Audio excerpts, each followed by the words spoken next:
Welcome in to another bonus episode here in Hockey Inside Out. The question today is this: Canadiens Slafkovsky, what do you do with him? Do you send him down to Laval? In the month of January so far, gentlemen, he's a -5. Yeah, I wouldn't send him down. I don't worry too much about plus minus. It's not really a statistic that tells us that much. It's very, very flawed.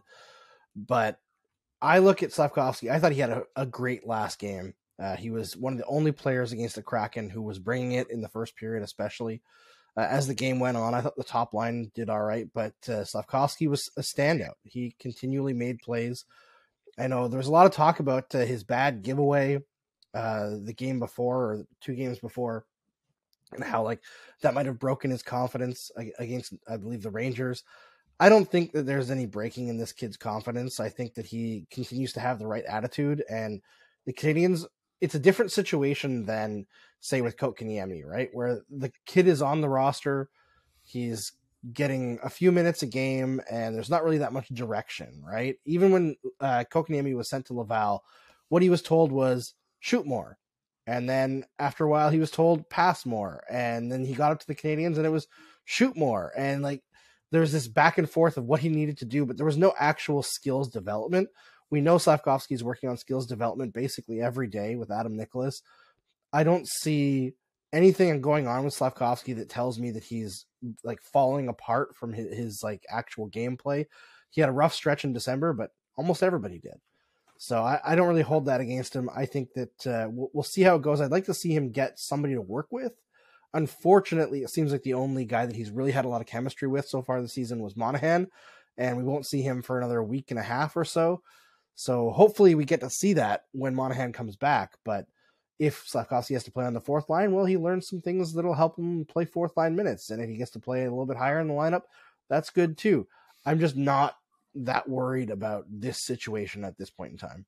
Well, plus minus might be a flawed stat, but as of this taping, Slafkovsky has no goals in 18 games and 1 goal in 27 games. And I think his confidence level is starting to drop. I'm shocked the Canadiens didn't send him to the World Juniors. I thought that would have been the move. Send him down there, play first line, play power play, play 20 minutes a game, get some confidence, get the puck back on your stick, just sort of be in a set environment for a while and just sort of away from Montreal and take a breath and just have fun playing hockey again.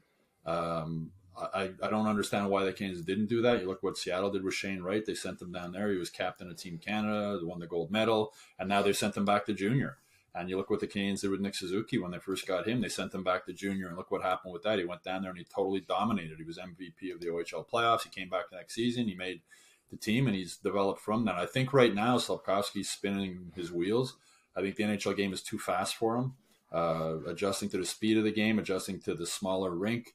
I think sending him to Laval at this point would be a good move. The game's slower in Laval. It would give him a little bit more time with the puck, a little bit more feel with the puck. At this point, I don't think keeping him here is helping his development. I think he's trying to hang on now. I don't think he's progressing. I think I would send him down to Laval and play the heck out of him. Play him in every situation, let him get some confidence, let him feel the puck, let him maybe feel a little bit less pressure and have a little bit more fun playing right now. But I think at this point, especially, it's going to be a long second half of the season for the Canes. It's going to be a lot of losses.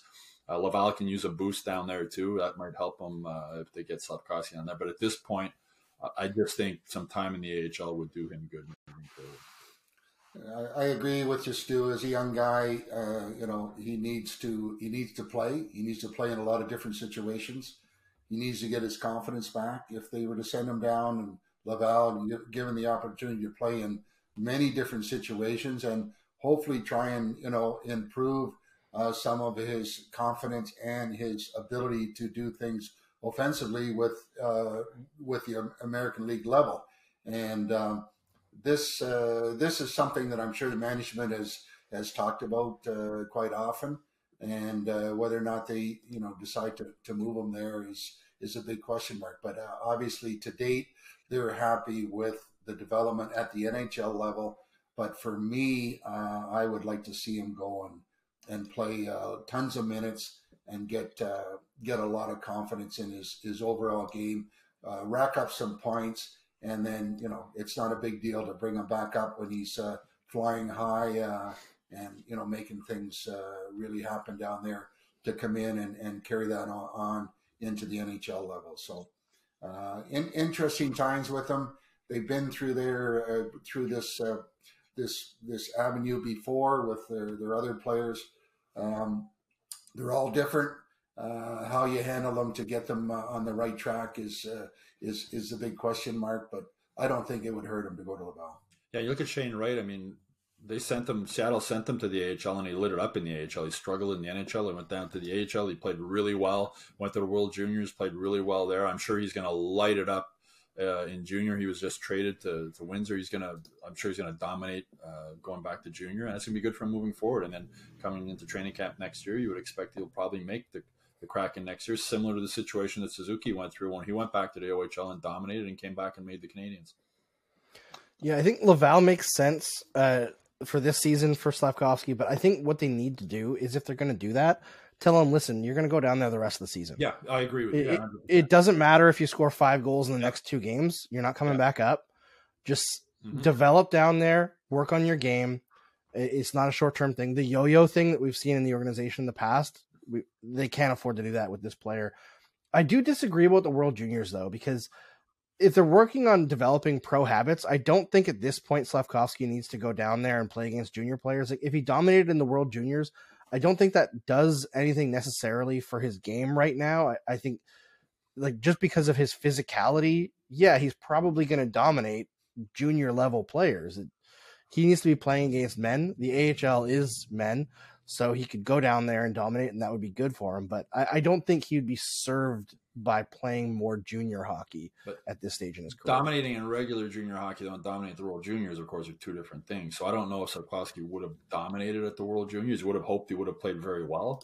I mean, Shane Wright didn't dominate. Connor Bedard did. He's a super talent, but Shane Wright played really well at the World Juniors. He was a point a game, if I'm not mistaken, and captain of the team. And, for people who talked about, Shane Wright took a lot of bad press because he did that glare supposedly at the Canadiens table after he wasn't drafted number 1. It's like, oh, he's a bad attitude. If his attitude was that bad, he wouldn't have been captain of Team Canada. He's an 18-year-old kid. And it's easy for us to forget these kids are 18 years old. It's really easy to forget Slafkovsky's 18 years old because he's a monster, right? He's a man in a teenager's body.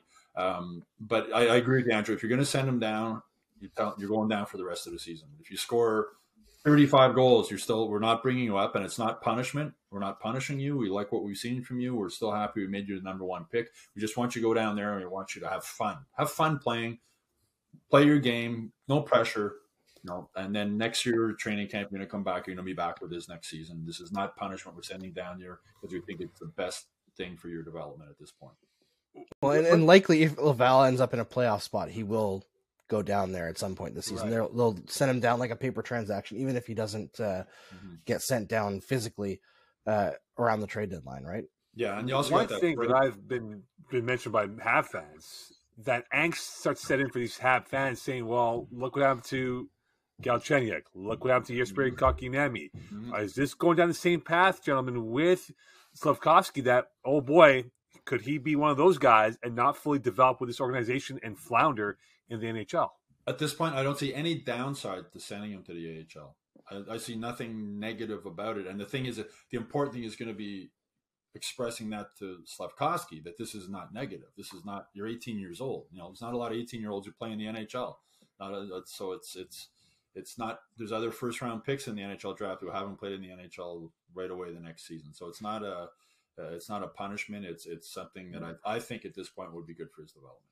And I think, Slafkovsky, I don't think he would take it as, even though it's kind of a demotion, I don't think he would take it as a real negative slap on him, other than management trying to make him the best he can be. And one thing will never change is expose these kids to every situation that you can to experience it and chalk it up as experience. And the quality kids will grab a hold of that, improve on it, and become better players. Yeah. I mean, Laval's 2 points out of a playoff spot right now. They've been much better lately. If they can squeak in there and, Slafkovsky gets to go on a long playoff run in the American Hockey League, who is that hurt? Mm-hmm. Exactly. And also there's that all-star break coming up for the Canadiens where they don't play for 9 days, and I need to check the Laval schedule, but it might be good just to keep Slafkovsky playing, and maybe that's when they send him down, is when just ahead of the All-Star break, and let him go down there and play some games. Well, I'll say this, though. If he does go down to Laval has fantastic restaurants in the area, which he can enjoy if he does play for Laval Rocket in the near future. That will do it for us for this bonus episode of Hockey Inside Out. Don't forget to send us your comments and questions. We look forward to conversing about that on a future episode. And check out the YouTube page for the Hockey Inside Out episodes. And for newsletters, sign up on the MontrealGazette.com/newsletters. And for bonus content and full episodes, head on by Hockey Inside Out. On behalf of Stu, Andrew, and Rick, wish you a great week. We'll speak to you soon. Bye for now.